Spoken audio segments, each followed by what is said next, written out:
Nzambe oyo akeli likolo na se na biloko benso apambola bino na kombo ya mwana wa ye Yesu Kristu oyo azali se nzela se moko oyo ezomema bato epai ya tata oyo ya likolo. Boye bolamu na émission na biso que dit la parole de Dieu. Liloba ya Nzambe elobi nini? Ezali ngai ndeko na bino Tito Ngbanda. Lelo nazwi libaku lisusu po ete tokoka kosolola na bino mai matali liloba ya Nzambe. Yo ndeko mwasi, yo ndeko mobali, eske oyebi mai Nzambe ya solo alobi to aloba na kati ya liloba ya ye pona boyokwami, pona violation ya droit pe ya justice? Eske oyebi yango mai Nzambe aloba na liloba ya ye? Liloba ya Nzambe ezoloba nini? Pona boyokwami, pona violation ya droit pe ya justice. Nakotuna yo ndeko mwasi, yo ndeko mobali mwa mituna. Biyano yo moko okomipesa. Eske na etando ya province na yo, to ya ekolo na yo, to ekolo to mboka na yo, eske mobola azali konyokwama? Esengeli na ndimbola lilobali na uti koloba siko mobola azali nani? Eyenge bene na liloba ya Nzambe. Mobola to pauvre na lopoto ezali mutu oyo amikitisa liboso ya Nzambe. Mutu oyo amikitisi liboso ya liloba ya Nzambe. Soki Nzambe abengi mobola eza mutu mona. Ezali na sens ozo kanisa te, ozo kanisa mutu aza mobola dans le monde des sens te. Mobola awa Nzambe azoloba azali mutu oyo amikitisa liboso ya Nzambe, mutu moya amikitisa liboso ya liloba ya Nzambe. Yango nde natuni eske na etando ya province na yo, na etando ya ekolo na yo to na mboka na yo, eske mobola azali konyokwama? Na etando ya province na yo, na etando ya ekolo na yo, eske droit ya mobola ezali violé? Eske justice ya mobola ezali violé? Eske osila komituna pona nini mobola azali konyokwama na province na yo to na ekolo na yo?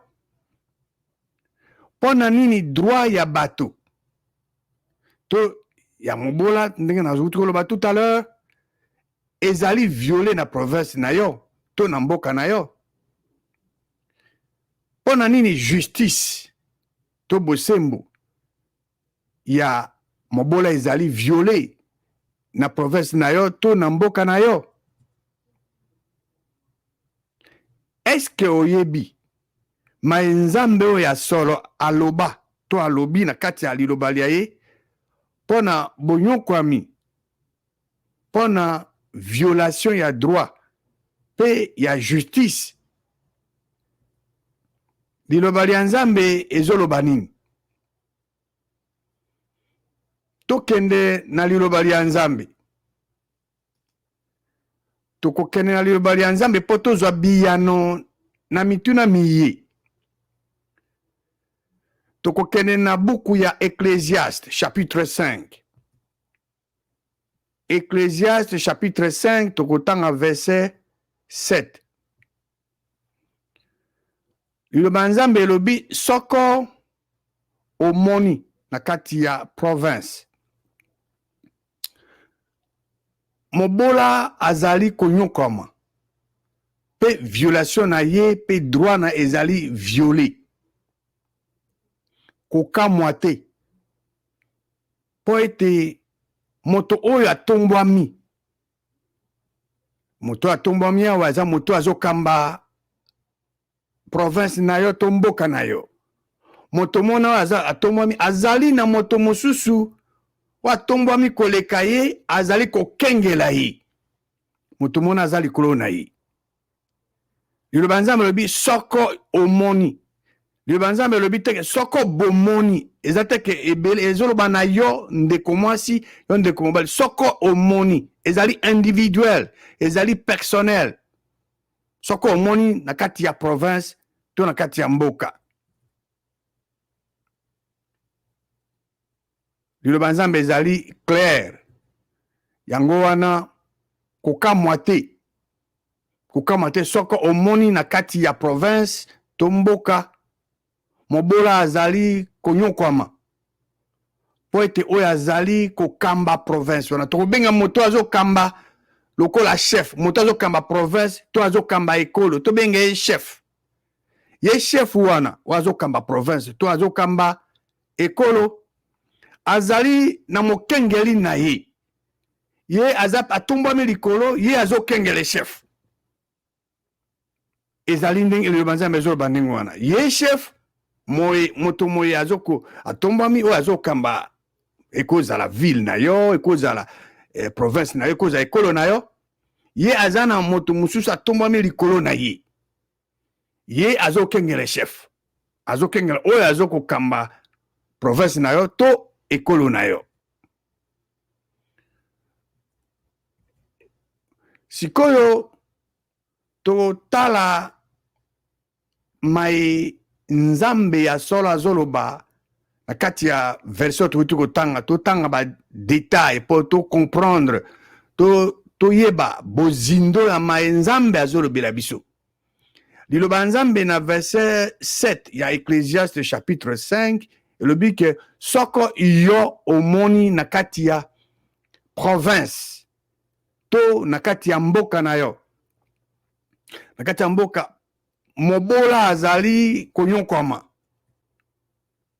Soko omoni na kati ya province to na mboka. Droit et justice ya mobola ezali violé. Eloko ya liboso Nzambe ya solo alingi yo yeba ezali boyi. Nzambe alingi teke okamwa soko omoni yango. Okamwa te. Pona nini Nzambe alingi ke yo okamwa te soko omoni mobola azali opprimé? Omoni mobola droit na ye na bosembo na ye ezali violé? Pona nini okamwa te? Akopesa eyano, Nzambe akopesa ndimbola. Akoyebisa pona nini? To continue kotanga verset sambo ya Ecclésiaste mitano. Eloko mibale esengeli oyeba o Nzambe alobi na verset oyo. Nzambe alingi oyeba ete moto oyo atombwami oyo na utaki kopesa ye kombo chef oyo azali kokamba province na yo to azokokamba ekolo na yo, ye atiami na se ya oyo atombwami koleka ye oyo azokengela ye. Tokobenga moto mona oyo azokengele chef. Chef azali oyo azokokamba province na yo to ekolo na yo. Mais ye aza na moto mosusu atombwami koleka ye. Ye azokengela ye chef. Donc mokengeli ya chef. Tobengi ndenge wana ye azokengele. Donc mokonzi azokamba province na yo to azokamba mboka na yo, aza na moto mosusu azali likolo na ye azokengelaka ye. Awa tokotala eloko ya misato. Tokotala eloko ya misato oyo Nzambe azolinga toyeba. To alingi ki yo ndeko mwasi yo ndeko mobali oyeba. Ekomami na verset 7 ya Ecclésiaste chapitre 5. Eloko ya misato Nzambe alobi nini? Likolo ya bango mibale. Bango mibale banani? Chef oyo azokamba province na yo to ekolo na yo. Ye aza na moto moko aza likolo azokengela ye, akokengela chef.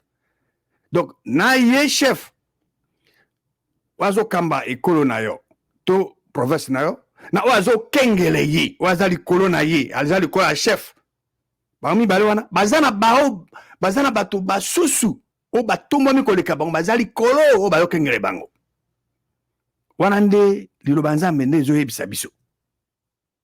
Donc bango mibale wana baza na bato basusu batombwami bazali mingi baza likolo na bango oyo bazokengele mpe bango. Alors motuna yango oyo eloko nini ekolo esengeli esala po na kosukisa konyokwama ya mobola mpo na kosukisa injustice pe violation ya droit.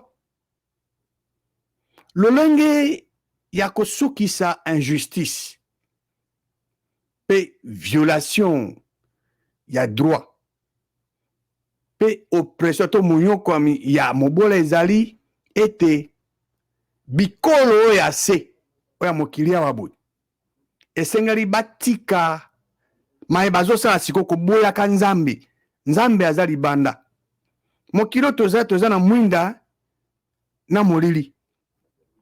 Nzambe ya solo aza mwinda, nzambe ya se aza molili. Tango bikolo bazoboya mwinda bazolinga nini? Bazolinga molili. Bikolo batika koboya nzambe aza mwinda bazonga epa na ye po aza mwinda, bazonga epa mokeli ya likolo na se na biloko biso babanda kosalela baprincipe baverité immuable baverité oyo echangeaka te ya liloba na ye oyo nzambe asali mpona kokamba mboka mpe batika ye nzambe oyo asola rien sur bango. Tozali na ndakisa na bibilia moto loka Joseph azaki mosali ya nzambe me ye nda akambaki Egypte amemi Egypte na point moko ya munene ekonomi ya makasi. Baprincipe oyo Joseph asali eza na bibilia.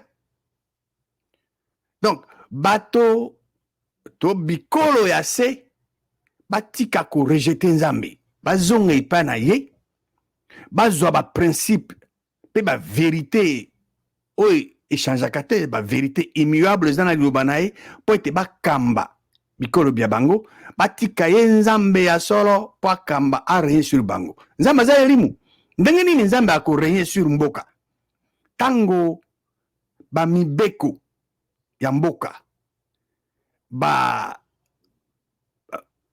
constitution ya mboka esalami eyenge bene na liloba lya nzambe tango bato bazo kosalela yango baprincipe nzambe mpe azali implike mboka wana ezali beni. Ndakisa ya bana Israel tokokende na 1 Samuel chapitre 8 dans l'Ancien Testament totanga liloba lya nzambe. 1 Samuel chapitre 8 contexte awa boye bana Israel bakei komona prophète Samuel parce que nzambe ye moko nde akambaka bana Israel kobanda Egypte tanga délivrer bango ti amemi bango na terre promise baza kuna nzambe aza continuer ko régner sur bango à travers ba juge puis ba prophète awa ezali prophète Samuel. Bana Israel bakei epa na ye tokotanga à partir du verset 5 bazosenga na Samuel eloko nini awa bana Israel balobi na ye prophète Samuel balobi na ye yo osokomi mokolo osokomi mobangi bana bayo bango mpe bazolanda nzela na yo te sikawa tiela biso roi mpo asambisaka biso lokola mpe bikolo bisusu ezali awa. Bana Israel batali nzinga na bango roi na bango ezaki ya elimu nzambe oyo ya solo ezaki roi na bango bayibi maye nzambe asalaki mpo na bango nzambe abundi mpo na bango bitumba nyonso oyo bana Israel baganyaki ezali nzambe nde azokopesa bango victoire wana. Josué a gagné plus de 32 royaumes mais nyonso tu wana nzambe apesi bango victoire wana a nourrir bango a séparer mai bakatisi mai ya Sinai nzambe asali makamusi ndenge na ndenge bana Israel bayebi mais bango basali nini basengi na Samuel atira bango roi oya physique. Verset 6. Samuel a sepeli na ma demande na bango te. Et sepeli si Samuel te. Tango Samuel a yoki abi. Tango bana Israël balobi na ye. Pesa biso. Ponela biso roi. Po asambisaka biso. Samuel a sali nini. Bango basengi ye. Ye Samuel abondeli Yahweh. Ake pa Yahweh. Nzambe oazaki roi na bango. Spirituel. Aebisi nzambe. Bongo siko eyano ya nzambe ezali nini. Yahweh alobi nini. Verset 7. Ya 1 Samuel 8. Yahweh alobi na Samuel. Yoka mongongo ya peuple. Ya bato. Na nyonso bazolobelo. Bakolobelo. Po ete ezali yote nde bazoko bwaka, bazoko boya.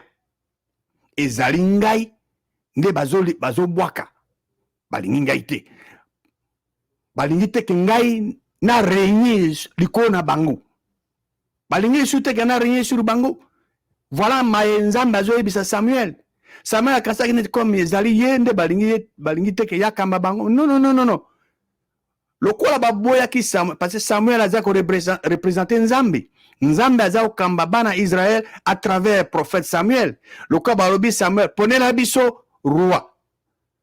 Samuel akasaki ezande yende bazoboya. Nzambe abite ezali yote. Ezali ngai nde bazoboya, balingi te ke ngai na régner sur bango. Bazako sala na epana yo ka ndenge babandaki kosala depuis nga na bimisa yi bango na Egypte na délivrer bango kuna ti lelo bango batiki ngai po bakene kosala ya banzambe basusu banzambe ya mabe oya lokuta. Chaque fois que mboka ekolo etiki nzambe ya solo ekokene ko servir banzambe ya lokuta. Po moto ezala mboka ezala moto moko na moko ekolo moko na moko bazabo bele na option kaka mibale, soit ozali na nzambe ya solo o aza mwinda, soit ozali na nzambe ya se o aza molili. Alors bana Israël bango ba abandonner nzambe ya solo batiki baki wapi baki ko servir ba faux dieu. Nzambe ayebisi prophète Samuel ayebisi bango ayebisi po ayebisa bango. Bon, profit nini bato ezala ekolo to bato oyo bandimi ke nzambe a régner sur bango. Profit na bango ezali nini. Soki ekolo endimi ke nzambe a régner sur ye so sur bango to bato. Profit na bango ezali nini. Bolamu nini bakozala na yango. Toko kene na Psaume chapitre 33 verset 12. Psaume tuku misato na misato verset zomi na mibale. Liloba nzambe lobi nini. Esengo na ekolo oyo Yahweh azali nzambe. Esengo na bato oyo yapona ke bazala bae yae penza. Liloba nzambe lobi nini. Ke esengo na ekolo oyo Yahweh azali nzambe. Soko bolingi ete ekolo na bino eza na esengo. Yahweh asengeli akoma nzambe na mboka na ekolo na bino. Po ete nzambe ya solo azali se bobele solution. Ya azali solution pona ekolo nyonso ezoko banga ye. Pe pona ekolo nyonso ezoko kumisaka ye. Azali solution. Sikoyo eloko nini ekolo ya Israël esalaka po ete basukisa konyokwama na bango, basukisa lolenge oyo droit na bango na justice na bango ezaki violé na Egypte. Boyebi ke bana Israël bazaki na boumbu. Basali 430 ans na Egypte, bamoni pasi. Siko eloko ni bango basala po ete basukisa pasi o bazaki nango. Ndenge bazako nyokwama, ndenge droit na bango, justice na bango ezaki violé, ezaki bafoué. Bazaki na droit moko te. Bazako sala bango ndenge balingi, bakonzi akuna. Alors, po basukisa ngo basalaki nini? pour pas mettre fin en haut. Alors qu'on est bon, bana Israël basala. Donc on est dans Exode chapitre 2. Exode chapitre 2. Donc autant verset 23 à 25. Sima après, longtemps après donc, babi roi Égypte a koufi. Bana Israël bazalaki ka toujours na boumbu. Pe ko ganga na bango, bazao continuer ko ganga. Le manzana ko ganga na bango et mati et pas nzambe. Verset 24. Nzambe ayoki ko ganga na bango pe akundoli boyokani na Abraham, na Isaac, na Jacob. Ko ganga bana Israël et permettre nzambe à se souvenir na alliance wa salaka na Abraham, na Isaac, na Jacob. Bateau, bako ko bossa na alliance, mais nzambe bossa na jamais. Verset 25. Nzambe atali bana Israël ayokeli bango mawa. Nzambe moni paso bazaki omona. Nzambe mona ki bazo violer droit na bango, pe justice na bango. Et pe si nzambe mawa. Verset 24, elobi que nzambe ayoki kuganga na bango, nzambe se souvenir na alliance na Abraham, na Isaac pe Jacob. Kuganga ya bana Israël et mati et pas nzambe ayoki yango. Kuganga o bana Israël bazo ganga ezaki nini ya solo, ezaki nini kuganga wana. Toke na Psaume chapitre 55. Tout en verset 16 na 17. Psaume 55. Roi David alobi boye ngai nazo ganga et pas nzambe. Et Yahweh akubikisa ngai. Kuganga ezali kosambela. Verset 17. Pourquoi? Tongo pe midi. Nazo kuganga. Ya koyoka mongongo na ngai. David azalaki koganga epa nzambe. Koganga David epa nzambe. Eza kobondela ya David epa nzambe. David agangi abondeli nzambe. Nzambe azali koyoka ye. Mongongo na ye. Na pourquoi? Na tongo pe na midi. Wana eza 3 heures ya kosambela. Bazaki en Ancien Testament. Biso lelo liloba nzambe zoloba prier sans cesse.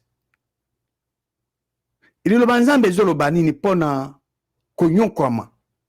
Pona violation ya droit pe ya justice. Ya mobola. To ya bato. Nzambe wakeli likolo na sena biloko binso na Ecclésiaste chapitre mitano verset sambo alobi que soko omoni na kati ya province to na kati ya mboka mobola azali opprimé ato azonyokwama na ebisaki bino mobola azali nde moto oyo amikitisa liboso ya nzambe pe amikitisa liboso ya liloba ya nzambe soko omoni azali konyokwama soko omoni na kati ya province na yo to na mboka na yo mobola droit na ye ezali bafoué eza violé na justice ezali violé eloko ya liboso nzambe alingi oyeba ezali nini nzambe oyo asolo alingi ke oyeba ete alingi ke okamwa te nzambe alingi te kokamwa mpona nini mpo ete nautaki kolimbolela bino na explikaki bino ke parce que mutu oyo azali placé azali élevé oyo kokamba province na yo to mboka na yo napesaki kombo ya chef ye azali na moto mosusu oyo azali likolo na ye moto mona oyo azali likolo na ye atomami azali likolo na ye azokengelaka ye azokengelaka chef eloko ya misato na explikaki chef oyo azokamba province na yo to mboka na yo na oyo aza okengeleke aokengele ye wana aza likolo na ye bango bazana basusu oyo bazali likolo na baza mwa mingi bazali likolo na bango pa aokengeleke bango donc mibale wana chef na oyo azokengele chef bazana bato o batombami koleka bango bazali ebele bazokengeleke bango liloba nzambe ezoloba ndenge wana alors bango baza pe ko veiller na bango sikoyo topesaki yano eloko nini bana Israel basalaki po ete basukisa konyokoma na bango po ete basukisa injustice oyo bazali kosubir kuna pe ndenge nini po basukisa violation ya droit na bango mpona kosukisa konyokoma na bango mpona kosukisa injustice oyo bango bazali kosubir kuna mpona kosukisa violation ya droit na bango bana Israel bagangaki epa Yawe nzambe oyo ya solo kwe napesaki bino ndimbola ke bana Israel bagangaki epa ya nzambe koganga wana ezali kosambela na bango epa ya Yawe nzambe e Yawe nzambe mokili ya likolo na se na biloko biso ayokaki koganga ya bana Israel koganga na bango mongongo na bango ekendaki tie epa ya nzambe nzambe ayoki tango nzambe ayoki koganga na bango pasi na bango epesaki ye mawa ye nzambe ye moko akiti po ete adelivre bango abikisa bango na maboko ya baegyptien nzambe wakeli likolo na se ya biloko biso achangeaka te achange pe te maye asalaka lobi mpona bana Israel akoki kosala yango mpe lelo mpona ekolo nyonso oyo ya se oyo bazokokisa bakondition oyo bakorespecte ye oyo bakokumisa ye achange te esengo na ekolo oyo Yawe azali nzambe na bango esengo na bato oyo ye nzambe aponike po ete bazala ya ye penza donc héritage na ye soki bolingi ete ekolo na bino eza na esengo Yawe asengeli akoma nzambe ya ekolo na bino nzambe oyo ya solo nzambe se moko ya solo ye azali solution mpona ekolo nyonso oyo ezokobanga ye mpona ekolo nyonso ezokokumisa ye yango wana mpona kosukisa na kosenga na nzambe oyo se moko ya solo wakela likolo na se na biloko biso apambola bino na kombo se moko ya mwana wa ye mobikisi na biso Yesu Kristo